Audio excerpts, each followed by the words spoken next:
Hi guys, good morning. Ngayong araw na to, magluluto na naman ako ng ulam namin. Pero ito ay iba na naman kung kahit sawa na tayo sa sinabawan at sa sinigang. Kaya ngayon, ang luluto natin ay yung minamatisan isda.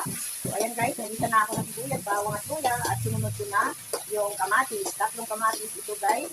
So ayan, isahin natin, lutuin natin yung kamatis. Bago natin ilagay yung ating pritong isda. So, ayan guys.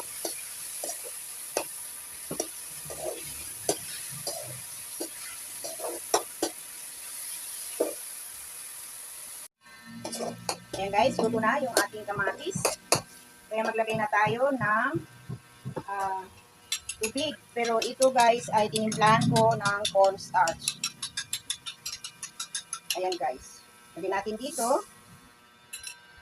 Pagkatapos, lagyan natin ng konting soy sauce. Konti lang. Tapos, konting vinegar. Yan. Tapos, lagyan natin ng oyster sauce. Ayan guys, ubusin na natin yung ating oyster sauce. Ayan guys, ubusin na natin ang ating oyster sauce. Pagkatapos, lagyan natin ng konting pampalasa. Ayan guys. Halu-haluin natin guys. Hanggang sa kumulo yung ating sabaw. Yan guys.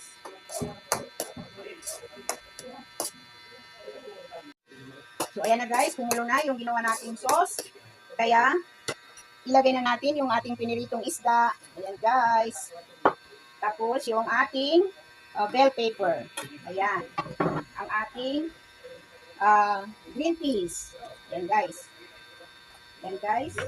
Tapos lagyan natin ng konting yan.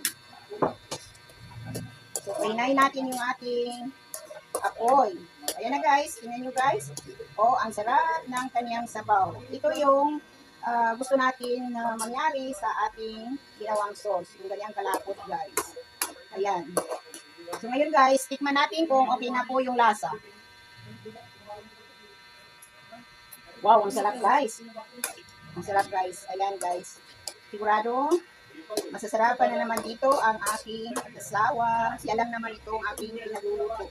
Ako at saka yung asawa ko. So, ayan guys, hanggang dito na lamang ang aking may papakita sa inyo.